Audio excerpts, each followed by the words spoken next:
love the front end on this car. Always throws me off the right-hand drive experience being the passenger. I need a steering wheel. Well, you know, just you get to use your brakes that aren't really there. But I love how this seatbelt just kind of strangles you a little bit. You know? It has no give. Yeah, yeah. It literally locks you into place. Man, I feel like I'm driving a Datsun pickup truck. That's what it sounds like to me. Yeah. You know, right? Those old Datsun? Yeah. Like that very muffled exhaust noise and lots of rev off of idle. Yeah, yeah. I know exactly what you mean. I like that noise. Yeah. Did you just understeer?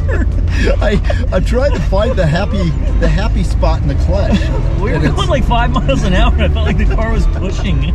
Well, they're really tall tires. And let's face it, they're probably cracked.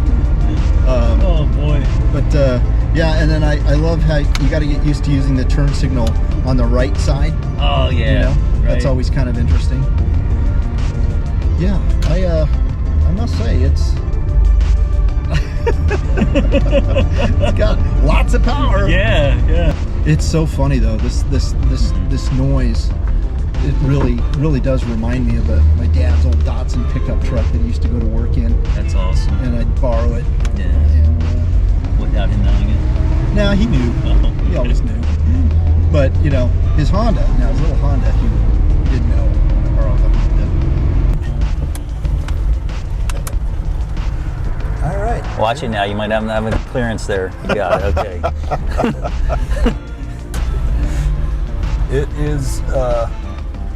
It is a fun car. What'd you think? I love it. Not terribly bad, right? It's wonderful. I mean, you know, considering how old it is and its history, you know, I would say it's not bad.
Alright, so this is a 1975 Kenmeri Skyline GTX. We pulled out the whole rear end, the whole front end, and we're doing our modifications to figure out our steering and suspension adjustment, because we are putting this car as low as possible with the power it's going to put down, and we definitely need some toe and some camber adjustment in the rear. Alex went ahead and ordered these CB camber and toe brackets. I went ahead, did my chops, welded them in. Come to find out they're actually for a Datsun 510, and that's something I figured out after I already followed all the instructions to the T, and for nothing. I had to go about it my own way. Figured out where the arm naturally wanted to sit, and then gave it a little nudge up to add in some camber to begin with, just because I already know that when the car is on the ground, we're gonna need more positive camber. So right now, the arm is actually pushed up, has positive camber at the hub here. So if you look at this angle here, and then you see this slot over here on this end, so I've just adjusted camber up. And if I go ahead and push on this down, and you take a look at this, now I'm just cambered in, so I just went negative camber. The other cool thing about this bracket is now we can adjust toe. So with the car putting down the horsepower that it probably is going to put down.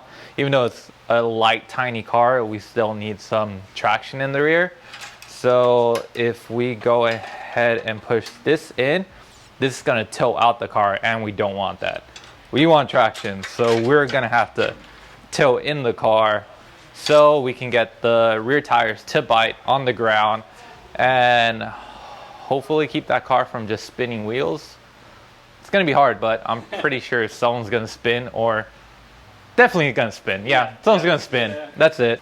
I think we're now just missing the rear brakes to mount up before this goes back on the car, and then we'll figure out paint before or after the whole car gets its color change.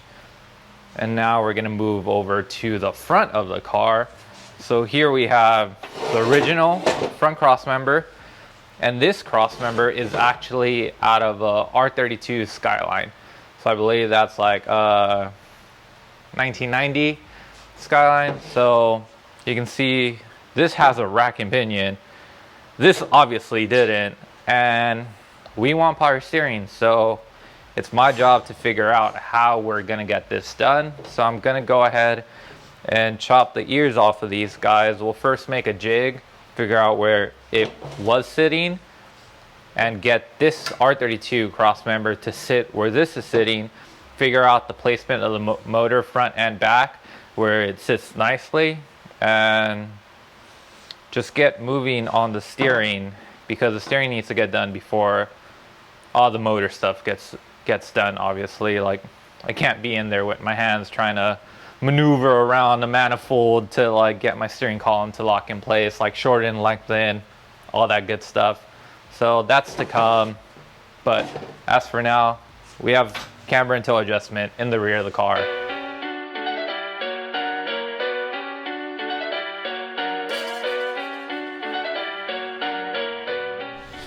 Alright, so exciting things happening over here at B Side Fabrications. We're doing all the teardown and getting ready to completely disassemble this entire Kenmeri so that we could do the rotisserie restoration.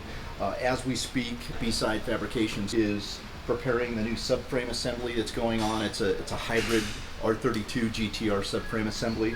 As you know, we're installing an RB26 twin turbo, so it will be a documented GTR drivetrain out of a 32. But check it out. Unbelievable the condition of this car. This car, outside of some surface rust, is in unbelievable shape. And what we've done is we've removed all of the trim. So all the polish work and all of the aluminum and chrome work we're sending out and having it redone. And then we're going to fabricate this body. We're putting this body back into a red color. It is going to be a GTR tribute. As you can see, we've already made the cuts to accommodate the flares, which came out fantastic. But I wanted to show off this rear body. This is unheard of. So to see a car from Japan, this is original paint. Look at the condition of this metalwork back here. It is unbelievable. This car has never been tapped into, and you know, oftentimes you'll see collision damage covered up by rear tail panels and bumpers put back on over repair damage. This is a virgin rear end, which is awesome. It's really unheard of to see a car in this condition. So really excited about it. We're going to remove all the glass. We're having all this aluminum trim carefully removed. We'll send that out, and of course that'll be polished. And our plan now is to, it's going to sit here for probably the next, I'm assuming another week and a half, 2 weeks. We're going to pre-fit the engine and transmission, the subframe obviously. We're going to get it on its wheels. We're going to identify how much room we have to work in on the engine bay, or in the engine bay, because we have to make accommodations for, you know, I want it to be power assist steering.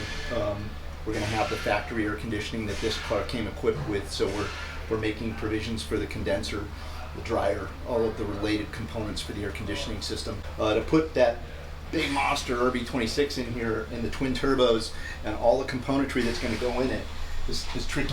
So as you can see, we're getting ready to pull the dash out now.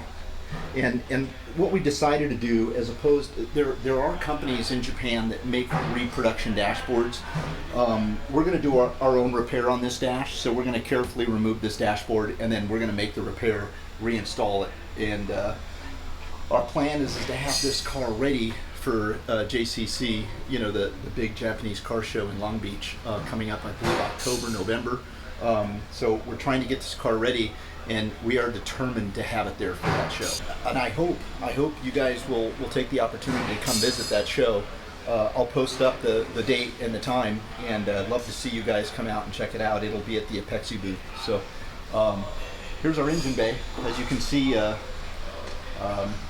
we're working within limited space. This car is going to be fitted with all of the drivetrain components, and then once we identify how much room we have to work with, those drivetrain components will be removed, and then the body will be transferred back to our shop, where we're going to put it on the rotisserie, do all the paint and body work, paint it in its final color, and then it'll come back here to have the drivetrain installed and buttoned up. So stay tuned.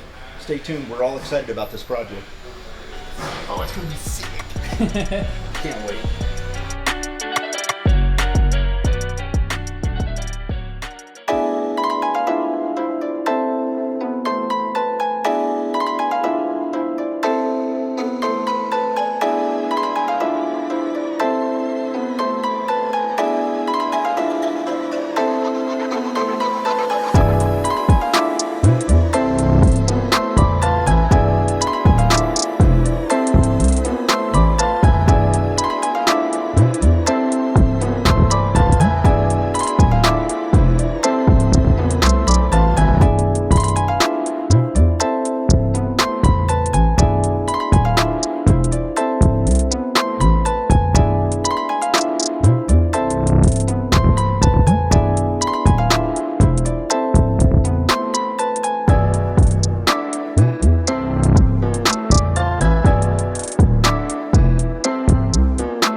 Sweet.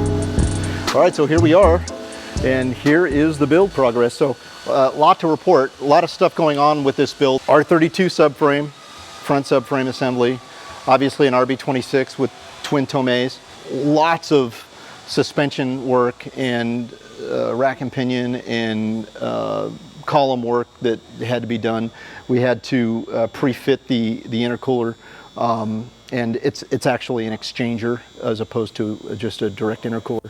Make room for a condenser, because obviously we're going to run a condenser, and our plan is to, I'm going to drive this thing. It's got to have AC. Trying to get it done so we can, quickly get it over to our shop, put it on the rotisserie, and start all the paint and body work. So, take a look.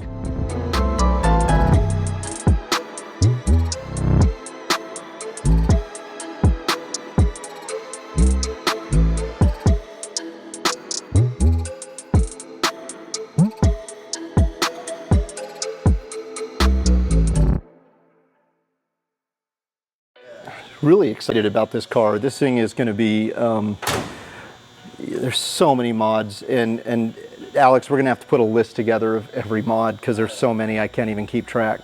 It's going to be fantastic. Can't wait to get this thing back to the shop and start doing all the paint and body work on it. And so much more work ahead of us, but so much behind us now, which is just awesome.